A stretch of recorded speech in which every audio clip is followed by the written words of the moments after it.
লগিনটাউন শহরের সর্বত্রই কিলার সেন্টারের ভয় ছড়িয়ে পড়েছে, কিন্তু লক্ষণীয় বিষয় হলো স্যান্টা কেবলমাত্র কিছু বিখ্যাত মানুষকেই হত্যা করছে। আজ শহরে ঘটে যাওয়া কমিশনারের হত্যার পরও কিলার সেন্টার অবদান লক্ষ্য করা গিয়েছে। সেই সাথে সাসপেন্ড অফিসার কাবিরকেও ওই বাংলোর কাছে দেখা গিয়েছে, যে কিলার সেন্টার সাথে একটি গাড়ি করে কোথায় যেন গায়েব হয়ে গিয়েছে। এটা দেখে এখন দুটি প্রশ্ন উঠে এসেছে, তাহলে কি ওই কাবিরই কিলার সেন্টার, নাকি সেও কিলার সেন্টার খপ্পরে আটকা পড়ে আছে? তা খুব দ্রুতই আপনারা জানতে পারবেন।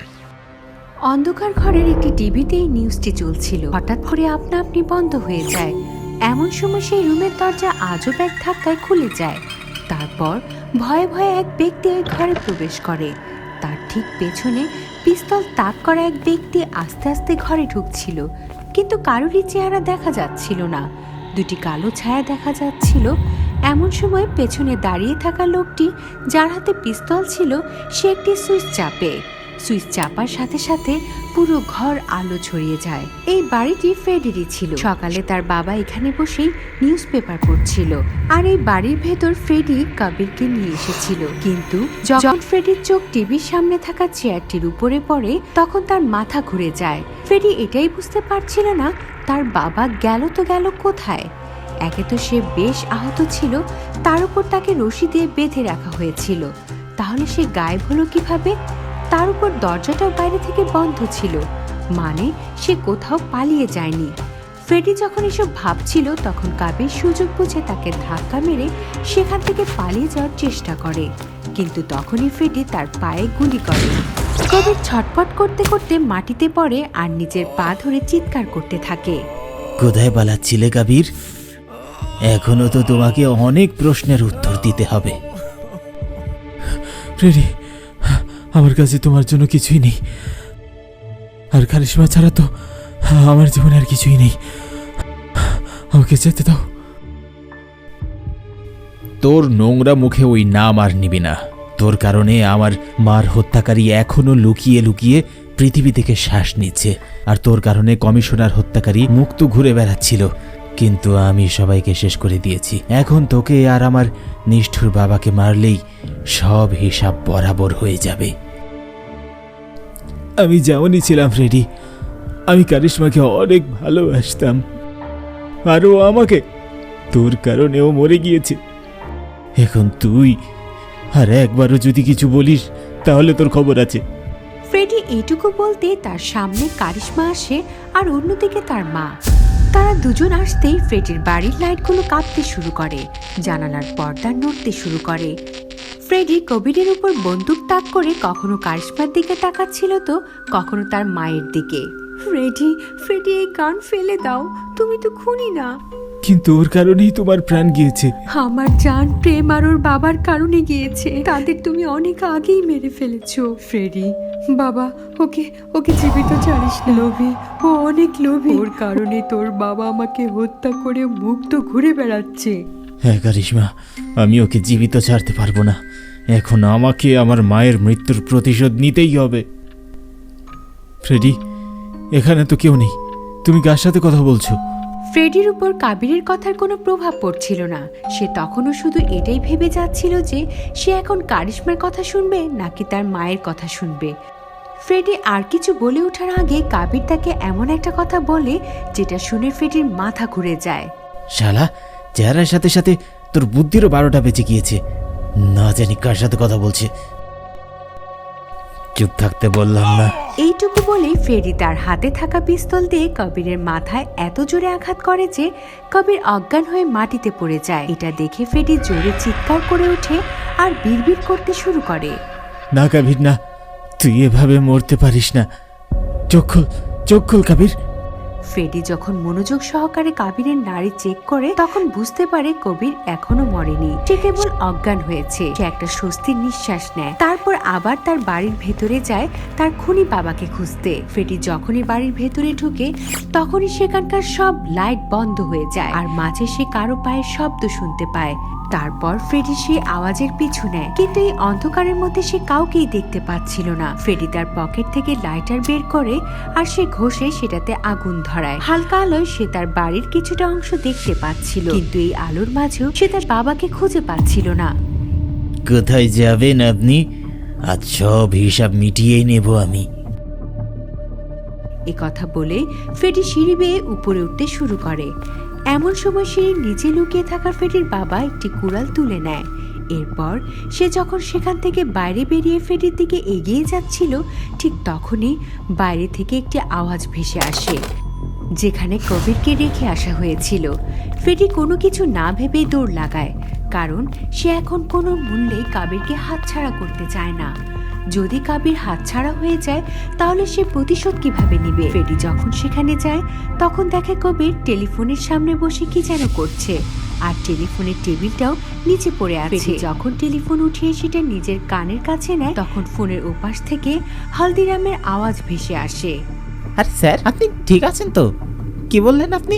কিলার স্যান্টা ফ্রেডি? কিছু বুঝতে পারছি না স্যার। স্যার কিছু বলুন। আপনার কিছু হবে না স্যার, আমরা কিছুক্ষণের মধ্যেই পুরো পুলিশ ফোর্স নিয়ে সেখানে পৌঁছেছি। ফ্রেডি এক ঝটকায় টেলিফোন ফেলে দেয় আর কোনাতে বসে তার নখ কামড়াতে থাকে। ফ্রেডি, এখনো কিছু হয়নি, এসব তুমি শেষ করতে পারো। ফ্রেডি তার কোনো কথা শুনে না আর বকবক করতে থাকে, সে সবাইকে মেরে ফেলবে। চিন্তিত হয়ে রুমে পায়চারি করার পর সে টিভি অন করে। তত অনুযায়ী কাবিরও এখন কিলার সেন্টার হেফাজতে, শহরের বাইরের একটি বাড়িতে বন্দী।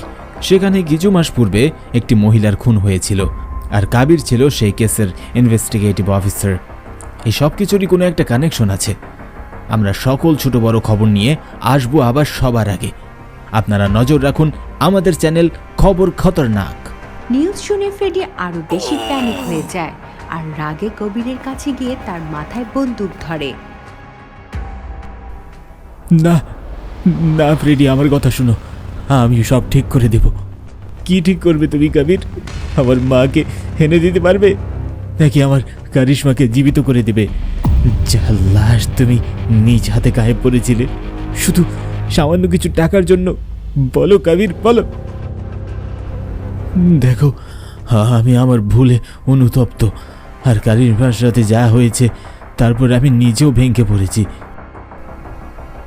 তুই লোভী ছিলি, আছিস, আর সব সময় থাকবি কাবির, তুই কখনো পাল্টাবি না।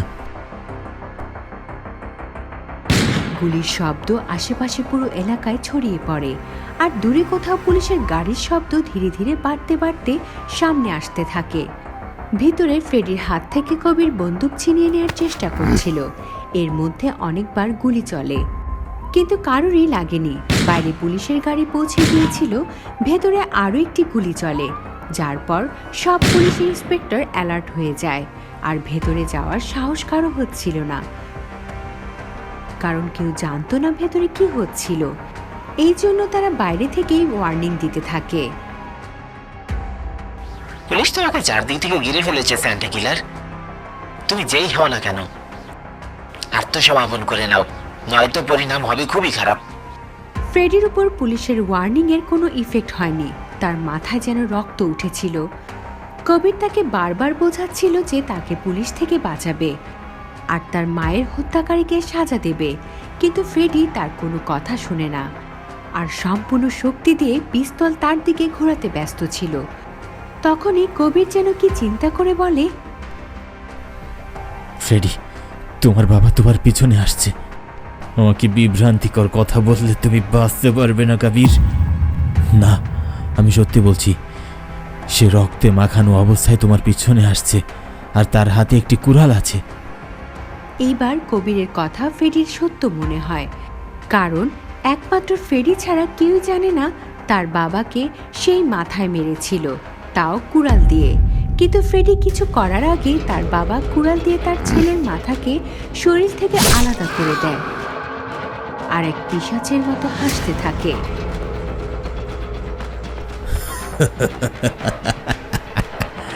কাল্লুটে শালা, আমাকে মারতে গিয়েছিলি? আমাকে? আমার বিড়াল আমাকেই বলে ম্যাও? জিঙ্গল বেল ড্যাড, এখন হয়ে গিয়েছে না তোর হ্যাপি নিউ ইয়ার? কবিরের চেহারা ফ্রেডির রক্তে লাল হয়ে গিয়েছে। সে এখনো বিশ্বাস করতে পারছে না যে তার বাবা সত্যি তাকে মেরে ফেলেছে, তাও তার সামনে এইভাবে এক আঘাতে। সে শুধু ভূত হয়ে ফ্রেডির মাথা কাটা লাশ এক দৃষ্টিতে দেখে যাচ্ছিল। এই ইন্সপেক্টর, লুকিয়ে ফেল লাশটাকে। এইবার ডাবল টাকা দিব। আর এই সম্পত্তি এখন আমার হতে চলেছে, সেখানেও তোর ভাগ থাকবে। ফ্রেডির বাবা শুধু এতটুকুই বলেছে। তখন কবির ফ্রেডির হাত থেকে পিস্তল নিয়ে ধারাধার সবগুলো গুলি তার মাথায় মেরে দেয়।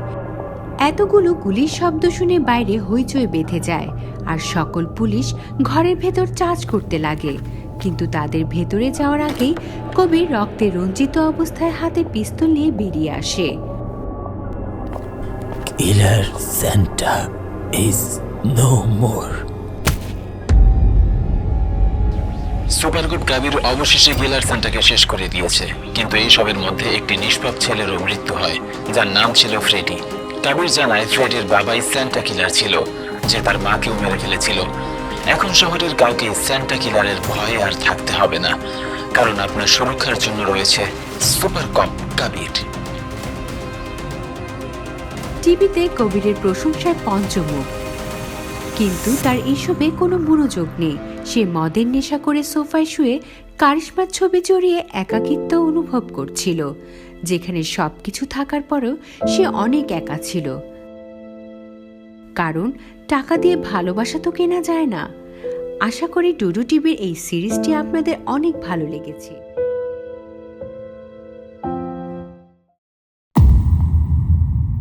ভয়ে ভরা এমন গল্প দেখার জন্য এখনই সাবস্ক্রাইব করুন ডুডু টিভি হরর বাংলা। আর যদি আপনি চান আপনার ভয়ানক কাহিনীও মানুষ জানুক, তাহলে এক্ষুনি ডুডু টিভিতে ইমেল করুন। হয়তো পরবর্তী রূপ কাঁপিয়ে দেওয়ার মতো কাহিনী আপনারটাই হবে।